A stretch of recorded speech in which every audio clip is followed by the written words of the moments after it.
recently just launched your device? No, it's not the Common 15. It is the Pouvoir 4 and the Pouvoir 4 Pro. And before we go too far, please watch this video.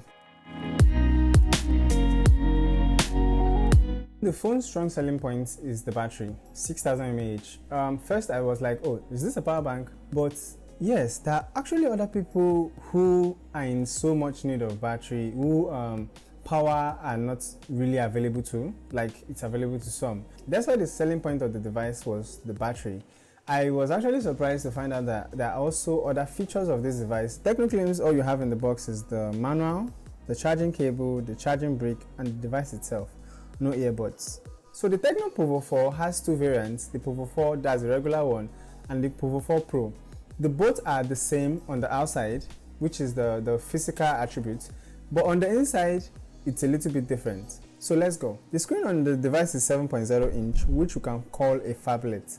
Most people enjoy large displays these days because of games and movies. The resolution on this device is 720 by 1640 pixels, a HD display, and a dot notch design which gives you more real estate on the screen. So on the right side of the device is of course the power button right below the volume rocker. On the left you have the SIM card housing system. Flipping it to the back you have the AI quad camera setup, just like you have on the Common 15. The Pouvoir signature beside a Thunderbolt logo, telling you this device has a fast charge and will save you some joys. Also you have the fingerprint reader, and beneath is the 3.5mm headphone jack, stereo speakers, and micro USB. Expecting a Type-C charging port from a low budget device like this one is far-fetched. There might be other companies putting a Type-C charger on devices that are this cheap, but I'm really not sure about that. Okay, because when you look at the phones with this Type-C charge, as we say, or as we expect Tecno to do the same, these phones are normally expensive.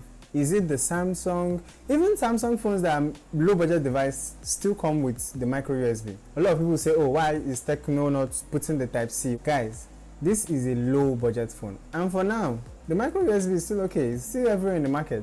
For performance, there is no real information on the processor this device will be using, but the last year's device was using the MT6739 processor. So this year we're expected to see probably the MediaTek Helio P22 or the A22, but there is no way to say for sure. But this processor clocks an octa-core speed of 2.0 GHz. We also have Android 10 on this device with the iOS 6.0, and of course we have dark mode, just like we have on the Common 15.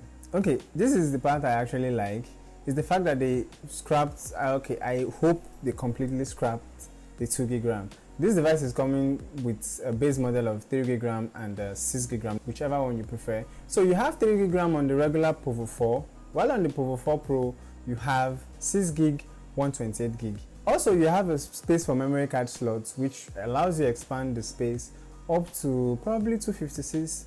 I'm not sure, I'm just saying. So the camera unit on these two phones are quite different. The Pro has a 16 megapixel f1.8 aperture rear camera with quad LED flash and 16 megapixel f2.4 selfie camera, while on the regular Pouvoir 4, the camera unit houses 13 megapixel shooter on the back and 8 megapixel lens for selfie. Both devices has a front-facing dual flash.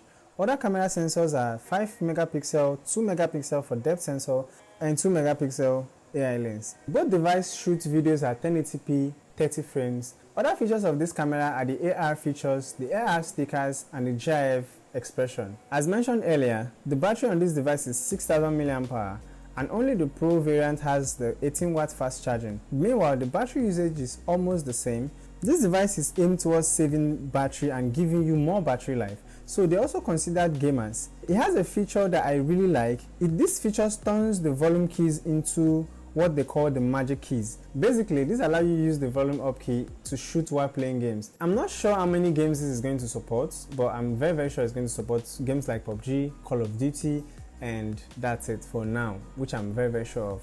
And this feature I really like. Other features of this device are dual stereo speakers, which I will test as soon as I get hands on them. The off-screen mode for playing games, meaning better game mode optimization. So guys, this is definitely a power champ. If you need a device that will save you more battery and you can use your phone a day or two, this device is for you, just like it says on the ad. So I'm also glad to see that they have a 3GB and 6GB RAM depending on your budget. This is a low budget smartphone, as I mentioned, so this is expected to start selling from 37 to 45k. Comes in 3 colors. For the Pro variant, you get the Ice Jadeite, the Misty Grey, the Fascinating Purple, while on the regular Pouvoir 4, you get the Cosmic Shine, Ice Jadeite and Fascinating Purple. Alright, so this wraps up everything about the Pouvoir 4 and the Pouvoir 4 Pro. Do you like the device? Would you like to buy one? It's a very good option if you're looking to save money instead of getting the other device that would serve you the same thing but die quicker. And if you're located in a place where you don't have at least 15 hours power supply every day, I think this is the best option for you. So guys, would you buy this phone? Would you not? Which would you prefer to buy? Drop it in the comment section below, and I will see you in the next one.